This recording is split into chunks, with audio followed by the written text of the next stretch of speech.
Ladies and gentlemen, welcome to Zoom Into Wine. It's time for the show and your host, Ian Blackburn. All right. Well, thank you for bringing the energy, folks. We're going to have a wonderful time tonight learning a lot about one of the great brands in Champagne and tasting something really special. If you did not get your bottle to join us, you can still do that. We would love to send you some Laurent Perrier. We have this will be a long-term item on our website. My goal is to put the very best in the business on the Merchant of Wine. And occasionally we get a chance to talk to the experts and really learn the inside stuff about the brand, about the wine. And I have been fortunate to work with Emily Murphy on a number of occasions over the last couple of years, and we have her on the Zoom tonight. She is with Laurent Perrier, and everyone, welcome Emily Murphy. Hello, everybody. I'm so happy to be here. I wish that I was actually in this vineyard that's being shown behind me, but just seeing it on video is good enough. It is the Les Plaisance vineyard at Laurent Perrier. It was the first vineyard purchased by the house in 1812, and still part of the ownership of the house today. So that's really cool. And I'm really excited to tell you all about Laurent Perrier. We are the largest female and family-owned champagne house. And I am just really excited to share the wine and the house with you.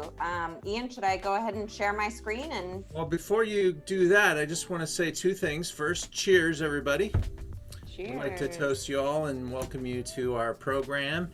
And you're supposed to drink after your cheers. And I kind of need that today.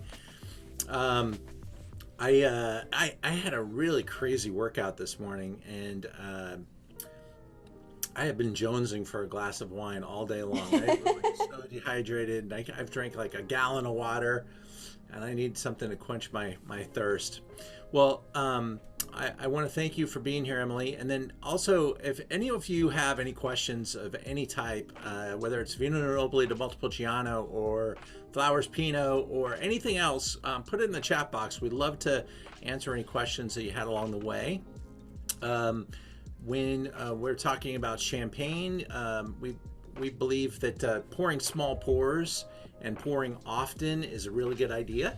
Keeping it nice and cool and refreshing that glass as often as needed. Those are my recommendations for the best experience. Having it nice and cool and kind of replenishing it as you go through it. I tried to wear my it's kind of a rosé inspired shirt tonight. I don't know if it fades out there, but I'm ready for you to take over the reins, and I'll answer some questions and pull some things off the chat box as you continue your presentation tonight, Emily. Thank you. Great, absolutely. Oh, Ian. What happened? It says host disabled participant screen sharing. Oh, I still gotta do that. Forgot. Yeah, here you go. You are the host, and thank you. Go for it. Okay.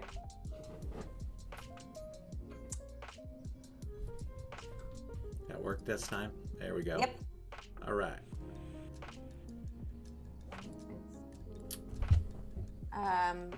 All right, so you see my presentation? I do. Can you see it on your screen?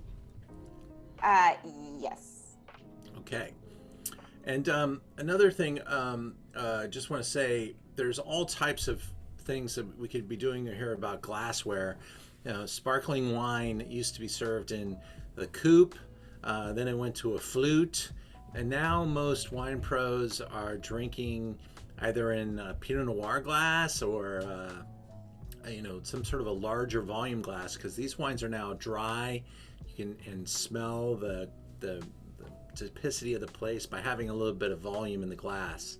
What kind of glass do you like to drink it with, Emily? Well, I am lucky that I work for a champagne brand and have a tulip flute readily available. And a tulip flute is this what I'm holding here.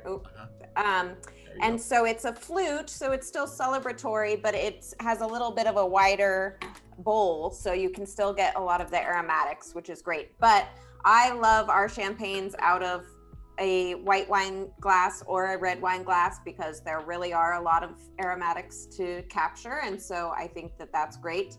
But of course, you know, flutes are celebratory. People associate that with, you know, celebrating something. And I think that that's great too. Okay. Alrighty. Let's do this. So I wanted to start with a little hello and introduction from our house, from one of our owners, Alexandra de Nonancourt. See, does that have noise behind it? Should we be hearing something?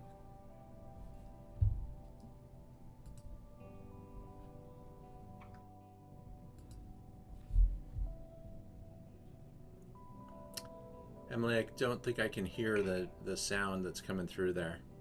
What'd you say? Is there some sort of a speech or music being... Oh, there is. You can't hear it? No. You know what I might need to do is I might need to change the settings one more time. Let's do that one more time, okay? Okay. Sorry about. Do you think the fact that I have earphones is part of the problem? It may be that too. But let me try to do one other thing. If you'll let me take back the host. Okay.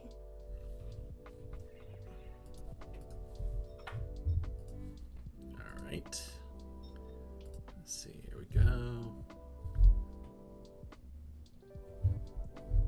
You know what? Why don't you stop sharing just for a minute? Oh, okay. There we go. Now I can change your settings, and that might be the problem. But when you share it, make sure you share it with the audio on there. If you can, there's a little button underneath there. If you hit the share screen, you'll see a little button at the very bottom to check, share with audio. And let's see if we can get that video to work correctly. All right.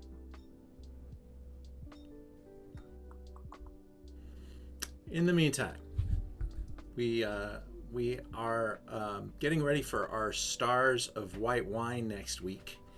And we have an incredible lineup of white wine producers engaged. And we'll be showcasing 6 wineries per night next Wednesday and next Saturday. If you haven't already signed up and you still want to, I'll be sending everybody on this Zoom a special code to save a few bucks on the ticket. And we always send a post-event gift bag with extra savings on the wines that we're presenting. So look for that and the special code for the Stars of White Wine, because it's a really, really awesome gathering. Some of my favorite wines, and you will not be disappointed. Night 1 is tremendous, and so is night 2, but night 1 will be rocking. So look forward to that. All right, Emily, let's see if we can get some sound out of that thing. Let's see. If there's no audio, it's not a huge deal, Ian, because it's all in French and the quotes are there. So well, we might just have to talk right over the top of it, Emily. Go for it. Yeah, give it your best. I'm fine Okay? with that. Let's do that. Okay. Une maison familiale et indépendante. Working. Ma sœur Stéphanie et moi en sommes aujourd'hui les garantes. Depuis son origine en 1812, la maison est implantée à Tours-sur-Marne à la croisée des 3 principaux vignobles de la Champagne.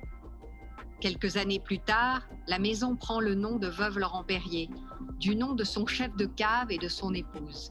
Mais c'est après son rachat par Marie-Louise de Nonancourt, notre grand-mère, que la marque prendra son véritable essor.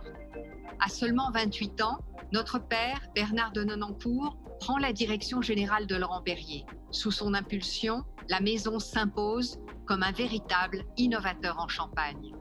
Convaincu par le chardonnay, il détermine un style distinctif, marqué par la pureté, la fraîcheur et l'élégance. Visionnaire, il construit le savoir-faire de Laurent Perrier sur une conviction forte. Seul l'assemblage permet d'amener le vin de Champagne à son meilleur niveau.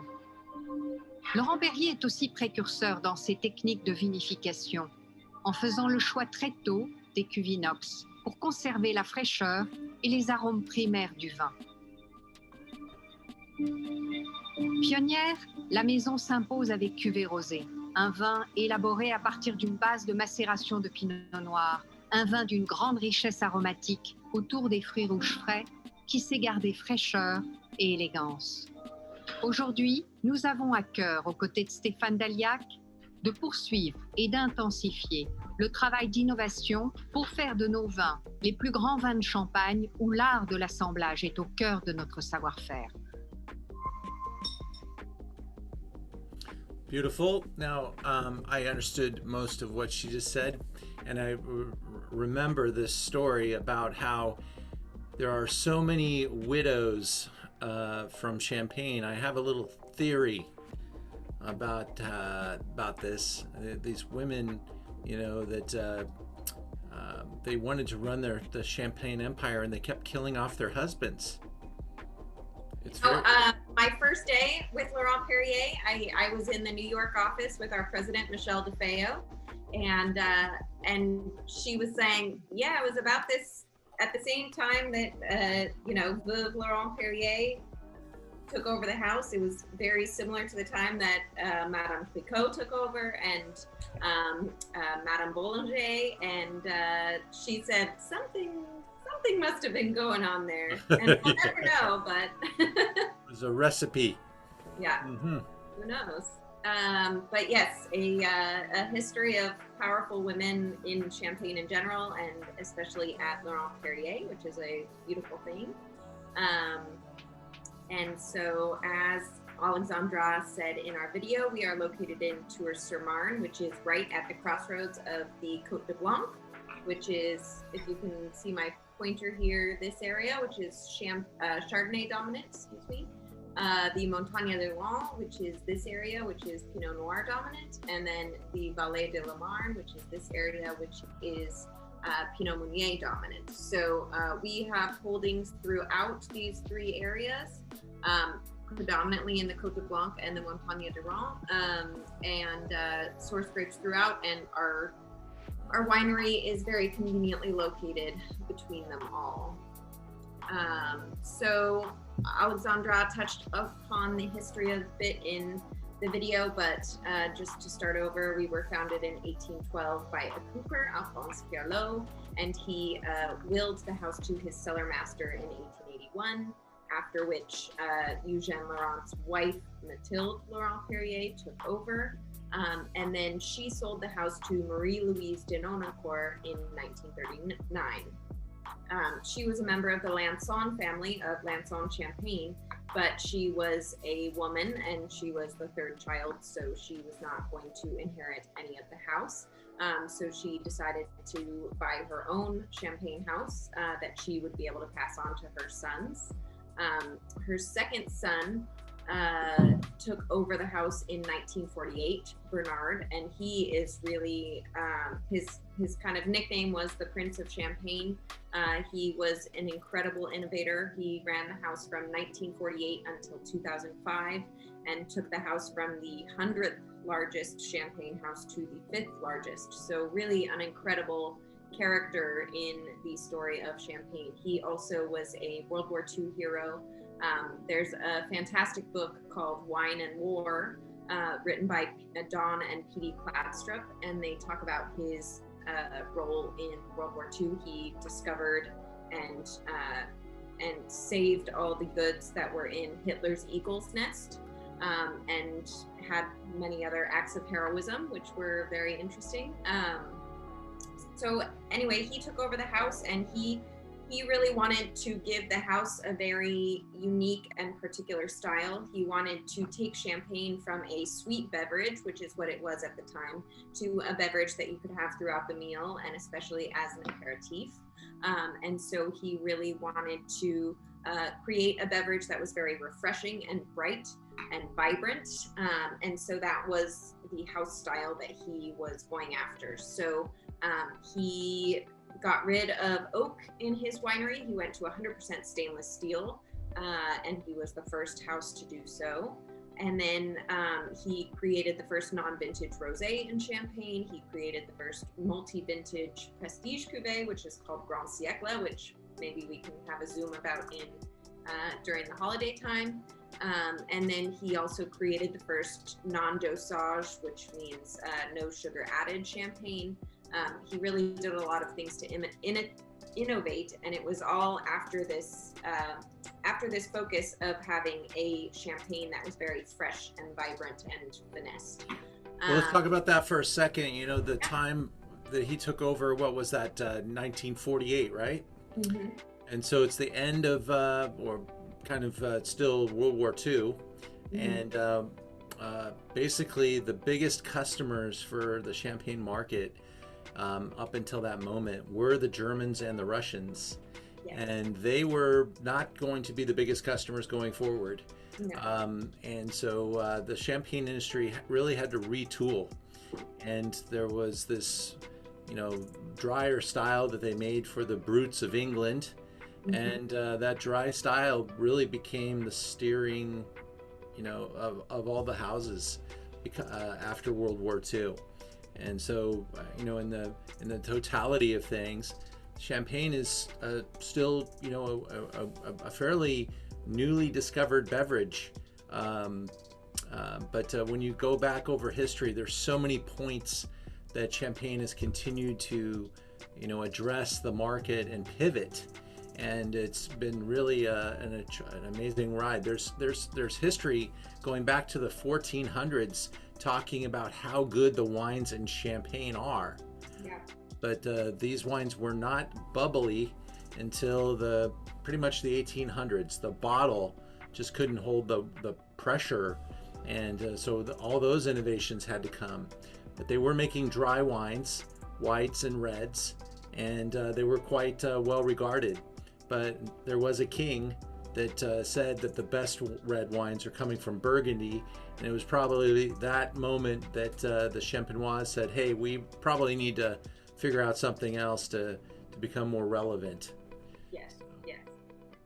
Yes, and it's fascinating. It was only with the introduction of heavier glass by the British in like the early 19th century that enabled, as you said, them to have the bubbles in champagne, because obviously in the second fermentation process, a lot of carbon dioxide is created, and previously it kind of happened by accident, but the bottles would just burst in the cellars. And finally, with this heavier glass, they were able to kind of control that and actually, you know, do it to their advantage, as opposed to just being like, oh, sometimes it's sparkly and that's cool. And so, like you said, a lot of innovation in Champagne. It was in the past a trade center. Reims, which was a huge, actually, fur trading village. So people were in and out of Champagne all the time, tradesmen and merchants, and also the church had a huge influence, and scientists were also, you know, going through there a lot. And so all these various groups really combined together to create this history of incredible innovation and creativity, and just kind of bringing all these different things together to create this beverage that's so unique and wonderful.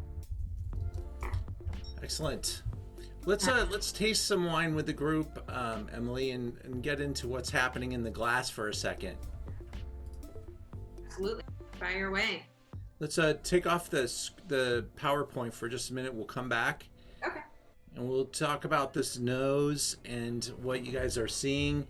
What I love about this wine is, and this is really in the world of rosé at the very top of the game, the house number 5 most important house in all of Champagne, and this is really one of their great wines. Just, I mean, you see the bottle, first of all, green glass, really kind of keep it a mystery. Is that because it's all Saignée? Well, it's not quite Saignée. In Saignée, the fermentation occurs during the maceration. We do our maceration, a cold maceration prior to fermentation. But we want to have the darker glass in order to protect against light damage. Right. We avoid light and oxygen at all costs in our production, because we really want to keep the wine as fresh as possible. So yeah, the color of the glass bottle actually acts like sunglasses and just kind of blocks that color and penetration. So it keeps it fresher. obviously a really prestigious package. That's an expensive bottle. And then as we swirl it around, we see that pinpoint bubble. This cuvee,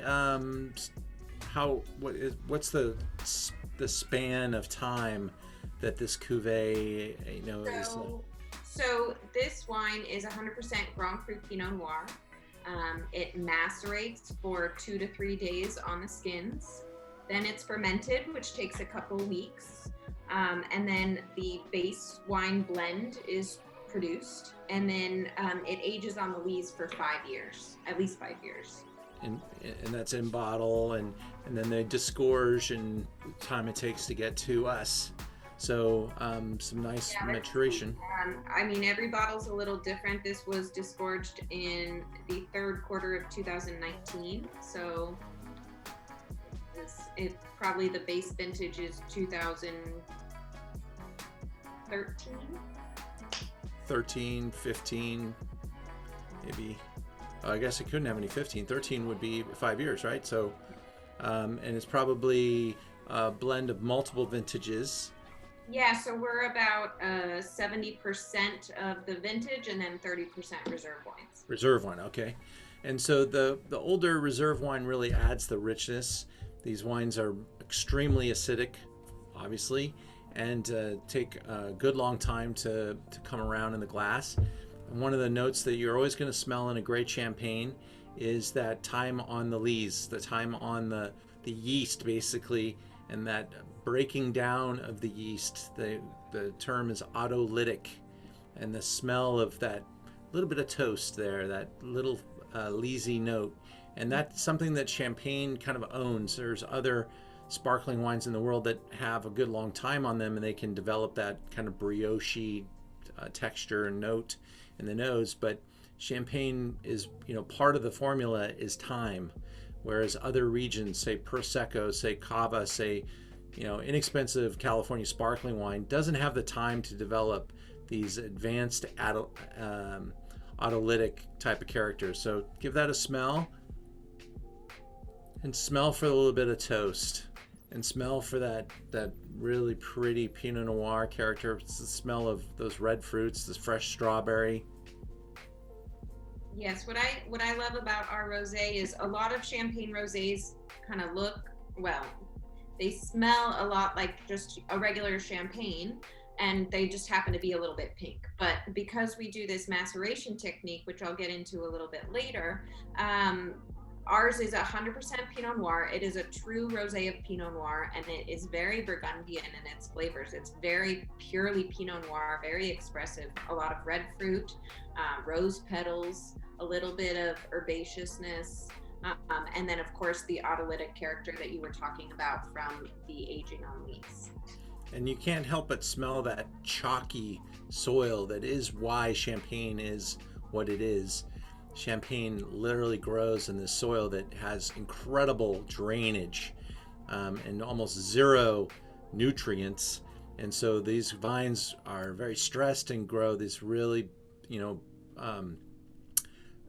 these are not vines that are just working on growing huge and large. They're very tightly planted, a lot of spatial competition, all hand harvested, no watering in the vineyard. There rains all the time, so there's plenty of water. And then they have maximum yields per acre and maximum, types of quantities, and quality levels have to be there. Alcohols have to be in line. So all these things are set up by the region of Champagne to protect the quality. But then a good house like Laurent Perrier goes far and above the minimums. 5 years is way above the minimum, especially for a non-vintage. And, the minimum for non-vintage champagne is 15 months on the lease. So we are obviously way out doing that. And like I said, we're 100% stainless steel. So we're not going to get a lot of character development from the fermentation vessel. A lot of houses ferment in oak, so you get a lot of flavor from that oak. So because we are 100% stainless steel, this extended aging really is like the low, and if you're a meat smoker like I am occasionally, it's the low and slow to get like the maximum flavor that you can, as opposed to just like firing something on. Awesome. All right, let's go back in and we'll get back to some questions that we'll have in our chat after a little bit of your PowerPoint. So the chef de cave is what we call the winemaker in Champagne, and they are obviously determining the winemaking process, but also what's so important to Champagne, as we were talking about, is this aging process and how that whole aging process goes. So we call him a chef de cave, and we have only had 3 chefs de cave since World War II, which is pretty incredible. Our current chef de cave is named Michel Fauconnet. He joined the house in 1974 as a cellar rat and worked his way up, and he has been chef de cave for about 15 years. He is incredible. He is not the kind of roadshow chef de cave that a lot of Champagne houses have. He doesn't really speak English. He doesn't travel. He's like, I want to be in Champagne making my wines. Laurent Perrier also owns the houses of Salon and Delamotte, and he produces the wines for all of those houses, as well as a few other labels that we have. But Laurent Perrier is solely focused on Champagne. We don't own any, cognac brands or Bordeaux brands or anything like that. We are all about Champagne. And Laurent Perrier, as we say, is the name on the door. And so Laurent Perrier gets the finest parcels, the best quality grapes that are in the house's holdings. So we talk about Champagne styles as reductive versus oxidative. So reductive flavors, also known as protective, are very bright and vibrant and citrusy and fresh. And oxidative would be more, brioche and caramel and very rich and heavy. And we are definitely all the way on the reductive end of that spectrum. We, like I said, don't use oak, 100% stainless steel, and we really want to capture that freshness of Champagne and make it really lovely to pair with food. And so we are doing everything we can to avoid oxygen and light to make a very fresh Champagne. And it's kind of fun and interesting to look at where all of these other houses fall on this graph. I don't know if anybody is a Champagne connoisseur and has a favorite Champagne house, but it's kind of interesting to see the spectrum here. Yeah, there's always different styles, and sometimes the Champagnes are maybe discussed as being more masculine or more feminine, more yeasty, doughy, type of character, or oxidative, which is that oak usage, and or not really worrying about the fresh factor because they're going for something different. And there's a style for everyone, but I see that Laurent Perrier is at the most extreme side of the reductive scale. Yeah. So just talk a little bit about our grape growing. I won't go too deep into it, but we own about 10% of our total need. So we are buying grapes, 90% of our grapes from growers, but the house went about 40% public in 1999, but most of our shares went to our growers. So they have a very vested interest in giving us the best fruit that they can, because they are earning money off of it. For that reason, our grape supply average is very high on the Echelle de Cru, which is a rating scale for Champagne grapes. It rates all the vineyards according to how high the quality of the fruit is that comes off those vineyards. So we rate very highly on that. We practice something called viticulture raisonnée, which is sustainable wine growing. And really, the whole point of this is to really listen to the grapes and listen to what they need, and only do something in the vineyard like spray for bugs or something like that if it's absolutely needed. And LP so the whole region of Champagne has really gone toward this sustainable wine growing, but every house is kind of at a different level, and we've gotten a couple viticulture certifications that put us very high on the sustainable scale, if you will. And then also all of our wines are 100% vegan, so if that is of interest to you, we are 100% vegan. And we are just really trying to create good wine and also care for the planet and do everything we can to keep it going.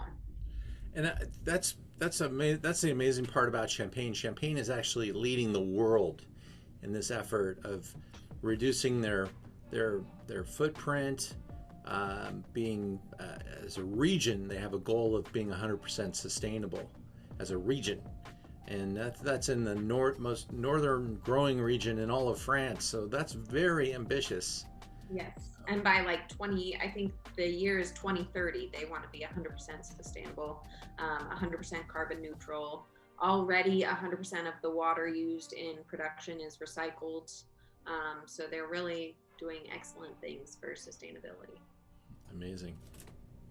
Look how pristine that fruit is in that red bin. That's beautiful. Yeah, just some pictures of a recent harvest.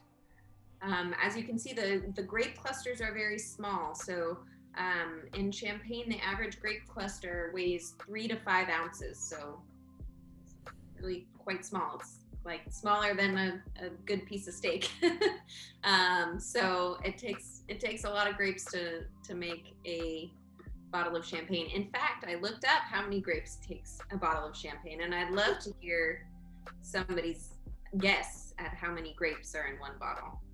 Put your answer in the chat. Let's see who can get it the closest. How many grapes are in a bottle? Yes. Okay. And how many grapes does it take to make a bottle? Okay, Zoe, who she and I are mourning right now because the Dodgers suck so bad. She is saying 50,000. We're not mourning. But were you saying individual grapes or like the whole? Individual grapes. Individual grapes. One bottle. Okay. 50,000 is on the high end. That's a big bottle. Big bottle. We're just talking about a 750.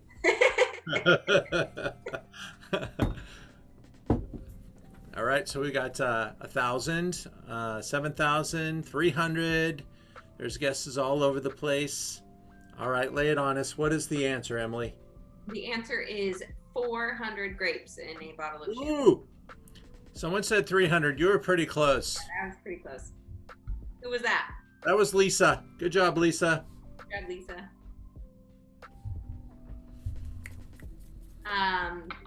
So as I said, we are 100% stainless steel, so we do not have barrels, we do not have cement tanks. People are getting a little crazy in Champagne with how they ferment their wines these days. I think there's a few houses even using amphora. We are not doing that. We are 100% stainless steel.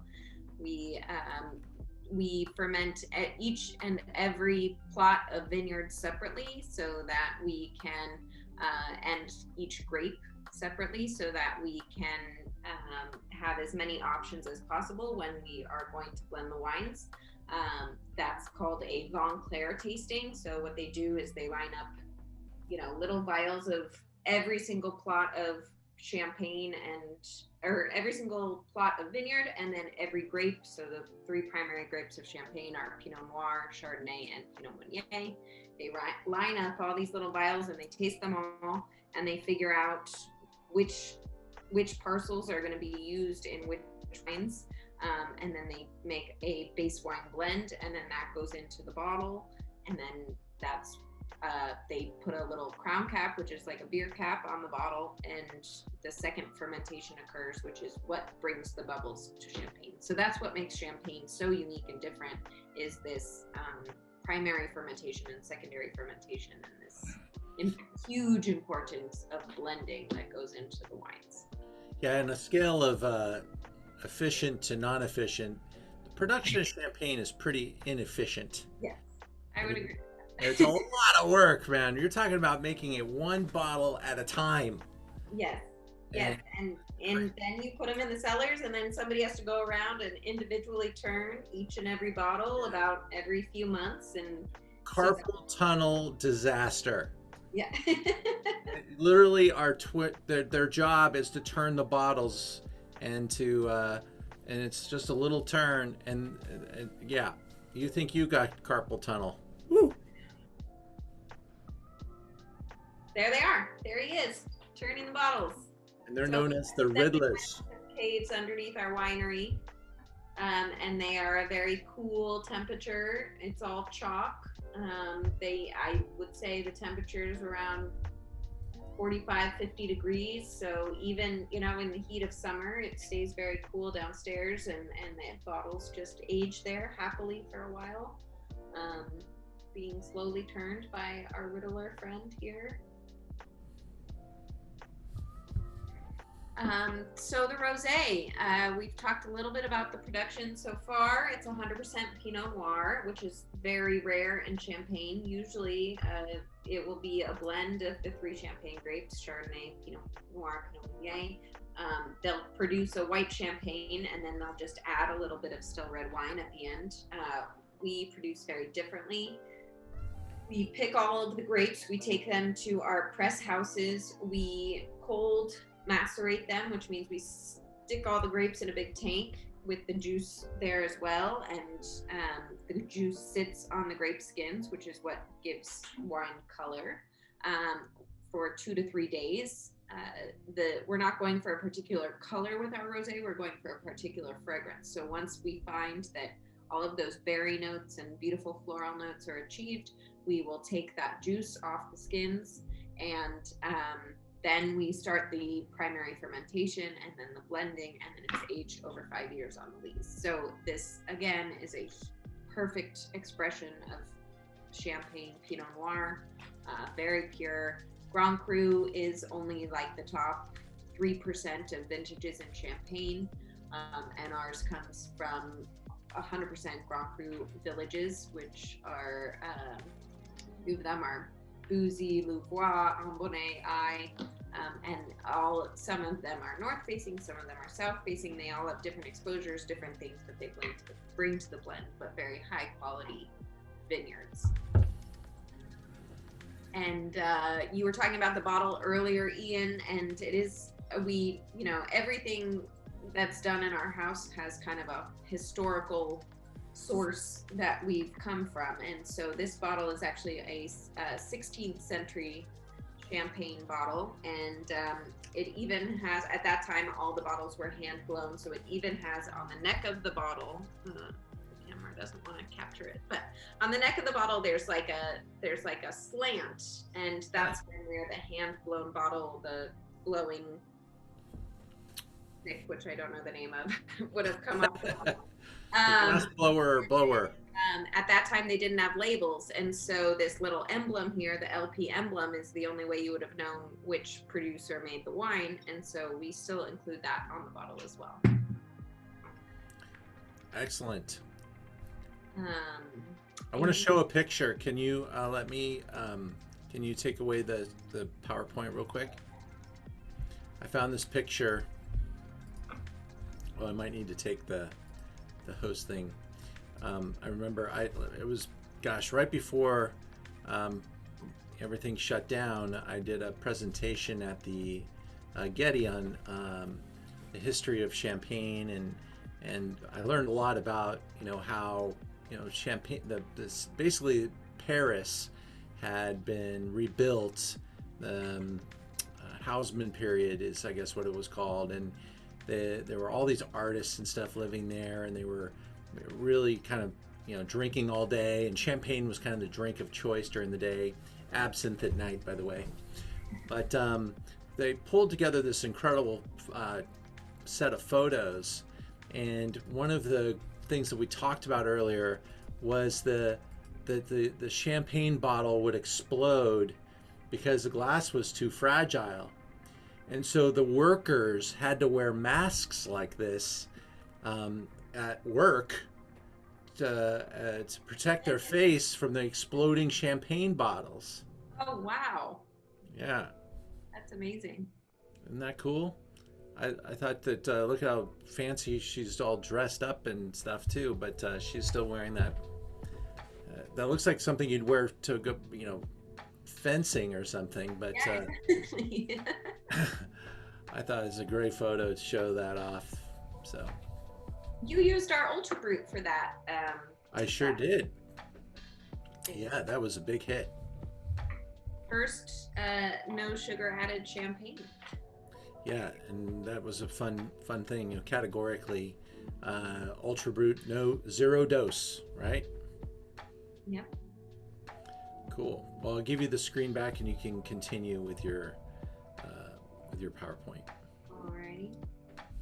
And let's see. We did have a question though, and I'm not sure if you have another trivia question to come in with, but there was a question: what is the tonnage per acre? And in a high quality vineyard, well, first of all, in France they talk about hectares, which is metrics, about 2.3 acres, and they measure it not necessarily in tons, but in hectoliters. But the number is probably between 3 and 4 tons per acre. In a tough vintage, the yields will be lower, and there's stories of vintages as low as a ton per acre.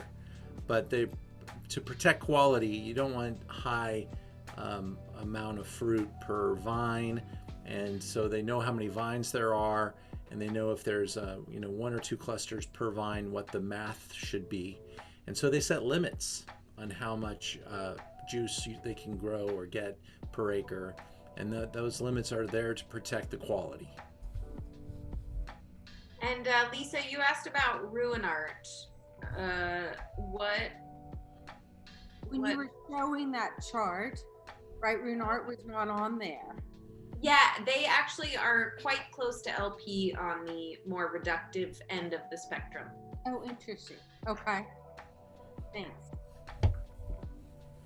Another good house. Yes, and the first champagne house. It still says you disabled screen sharing. Oh, I'm sorry.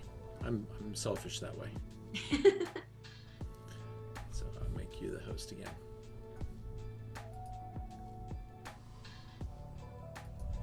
And there you go.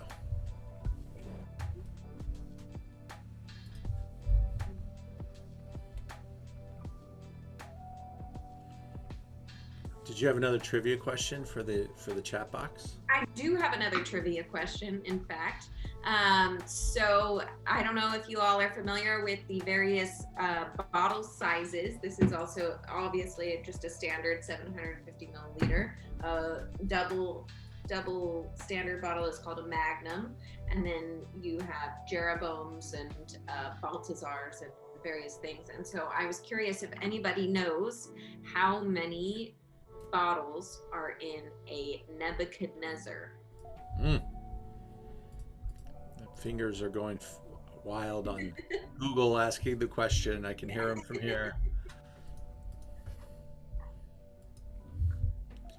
Okay, we've got 32, we've got 20, we got 5.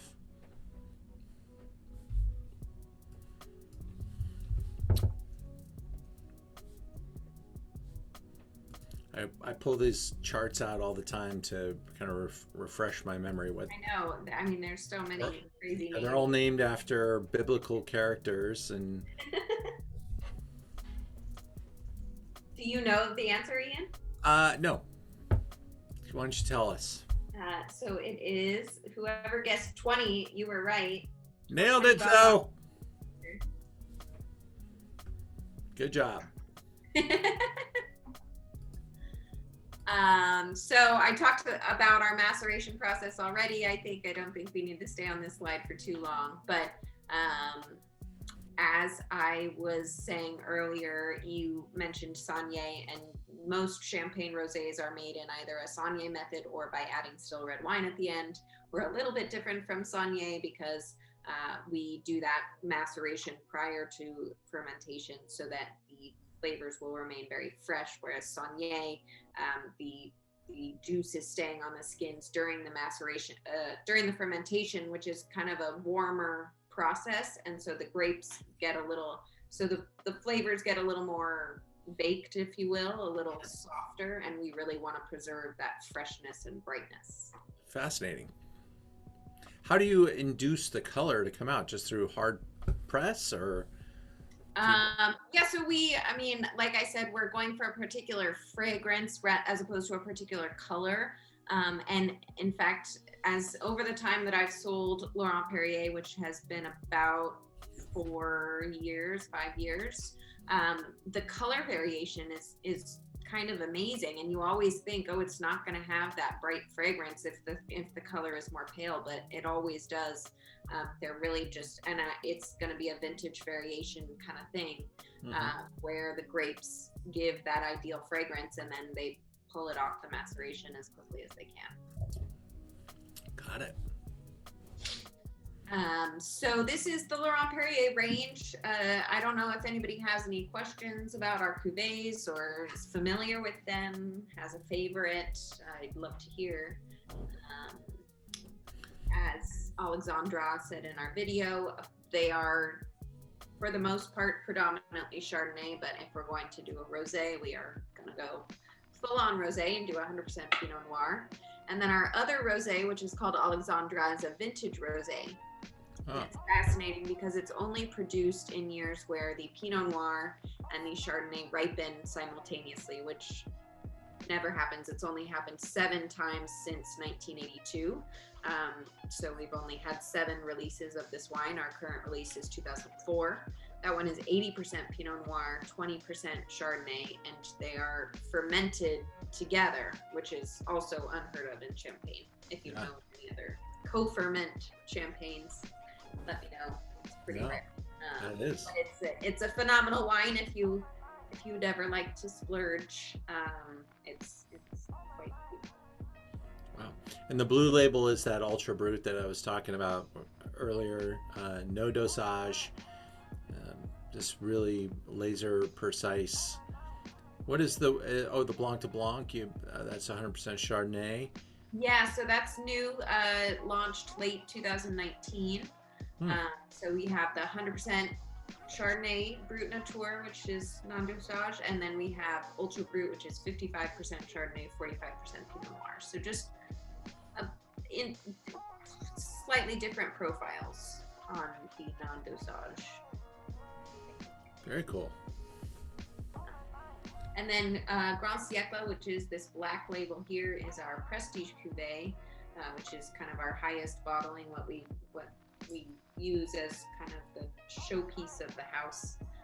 It's always a blend of 3 vintages. Usually prestige cuvées, you're familiar with Cristal or Dom Perignon.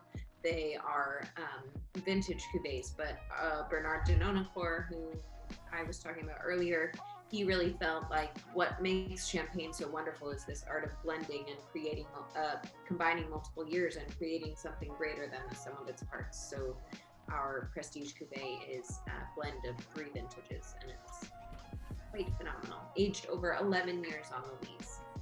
So does it carry all 3 vintages on the label, or how do you? No, we don't put the vintages on the label, but if you can see right here, it says number 24. Okay. And then you can go to grandsiecle.com and we have all the different blends. So this is the 24th blend since 1959 when the wine was first released. And it's a blend, our current release is a blend of 2004, 2006, and 2007. Outstanding. I'd love to hear some comments, and we'll take the PowerPoint down and show some lovely faces here, and be able to have some conversation about the wine in the glass, or anything that you want to say about the wine. You're welcome to.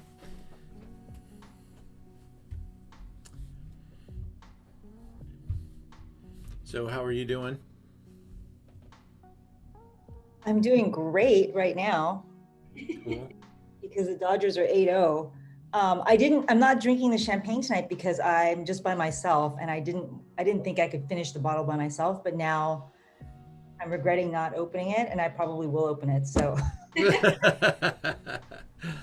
Great. I'm glad you got it, and you do have the luxury of extending that out. I don't know if you guys have a champagne stopper, but it's a pretty good investment. does that really work? Which one do you have? I want to see it. It's just this is just like the industry standard, Okay. and you just kind of put that on the top of the bottle. The wings kind of come down, and it holds the pressure in. This one's going to work because that thing is locked tight. The neck on your bottle really pushes that thing to its fullest limits. But yeah, that'll help you go at least a day or two. And I've even found that with a good stopper, you can make a bottle of champagne. If you don't drink it first, you can make a bottle of champagne go like a week, which is yeah. And there are different quality levels and stuff like that, but they're only a couple bucks. So grab one, put one in your drawer, and have it for the future. It's a good little buy. I would if I were smart, I'd sell them, but I don't have them. They make you buy like 1,000 of them, and so it's just something I would probably end up giving them away for free. Yeah. One of my favorite quotes is always keep a bottle of champagne in the fridge for special occasions. Sometimes the special occasion is that you've got a bottle of champagne in the fridge. Yeah, that's definitely a rule around my house is got to have a bottle of champagne in the fridge. You never know when you're going to need it. And champagne is a pricier wine, but it's pretty much a saying in the industry. There's no bad day when you've had a bottle of champagne. Yeah. And I also want to give you guys, kind of feed you an idea. Do you guys make magnums, Emily? Oh yeah. Yeah, you have magnums in this too, right? Absolutely. Champagne out of magnum is just even as much as you like champagne out of a normal bottle. Believe it or not, the quality level in the larger bottle is even better. And so what I would encourage you and hopefully inspire you to do at some point, especially now, go to lunch with someone you love and take a Magnum, and the two of you drink it over lunch. It's about 2 hours, 4 glasses a person. That's easy. And it'll be the best lunch you've ever had. It will work. That's a fact. And I think very necessary for 2021. Yeah. The world is coming back. For sure. And trust me on that Magnum thing. It's really amazing what the larger volume bottle allows the champagne to do. It doesn't, the smaller bottle, obviously this one has some sun protection on it, but there's also less vibration, less oxidation, less temperature exchange, and Magnum of champagne. Generally, Magnums are aged longer, so you just get again a low and slow, longer term development. That longer is always going to be better as far as I'm concerned. Yeah, there was a idea in my head at one point that I'd only sell champagne in Magnum, but I would probably be drinking all of it too then. I do have Magnums on the site, and they're very slow. But they end up being quite pricey. But I'm telling you right now, 2 people and a Magnum is the secret formula. And just have a couple hours and maybe a driver, and life will be good. Yeah, wait until it's, you can make sure to have an Uber again. Yeah, or walk. Yeah, it's a nice walk. I did that in Paris. I went to a really awesome restaurant called Grand Viflore, and it's Plaza Vendôme, and it was a start of a vacation. It was a Friday. It's a Michelin 2-star, I think, and I looked at the wine list, and the prices are all crazy, but the Magnum of champagne was attainable, and I said, this is the day we're gonna have a Magnum of champagne today. So it was a really, really good experience, and I couldn't recommend it more. I really like your style, Ian. Yeah, thanks. It was a special place. That you know, any place in Paris, I can't wait. And I do intend, you know, I intend to actually retire somewhere in France. My my dream board is to have a little place in Burgundy, and so maybe you can all visit me there. Or we can meet up in Paris. But it's just one of my favorite places to be, and to, you know, kind of in my fat elderly life, I want to be able to just walk down the street and drink some great wine and do the little market and not have much stress, and that's gonna be my plan for right now. Very solid plan. Yeah. Well, we do these Zooms every Wednesday, and I'm going to take back that hosting again so I can show something off, unless there's something else you wanted to share there. No. Nothing. All good? Okay. So at Zoom Into Wine, we have our calendar on the website. I'm gonna go on the website. And you take a look. Sure, go ahead. Just unmute. She's like, unmute so we can say hi. I'm going to take you there anyway. And you can see our Stars of White Wine that's coming up on Wednesday and Saturday. And then next 2 weeks from now, we've got a friend of mine from up in Santa Barbara, Kevin Law. He's a really accomplished winemaker. He's been making wine up in Santa Barbara, gosh, 25 years. And he's created his own brand. And I really love these wines. And I think you will too. And they're right on point with the pricing and everything, and they are really, really good, solid wines. And you're going to enjoy the conversation because he has a lot of information about the history of Santa Barbara, and he's a really good guy to meet and maybe even go up and visit when you go to Santa Barbara. We love doing blind tasting here, so we have a fun my top 5 values of the moment, kind of. I pull them together. We're going to keep those a surprise. I send them out, and then we'll taste through them, and we'll see if you can figure out what they are, and I'll reveal them. I'll tell you the story, and it's a fun way to do it. You can either do the bottle set or the tasting kit. I send out little 2-ounce pours, so you won't know what the bottle is. If I send you the bottle, I cover the bottles up and make it blind for you, and all you got to do is cooperate and not look at the cork. I have Vegas Sicilia on a Zoom at the end of the month, one of the great brands in the world. They're out of Spain, out of Ribera del Duero, and they make, you know, $1,000 bottles of wine, but they also make not $1,000 bottles of wine. And we're going to try 2 of them that are really, really accomplished, 95, 97 pointers, and you can do the tasting portion for $50. It's a great deal. And it's a great way to learn a lot about one of the most important brands on the planet, Vegas Sicilia. End of the month, we're doing the blind thing with Blockbuster Cabernets. I am going to tell you what they are.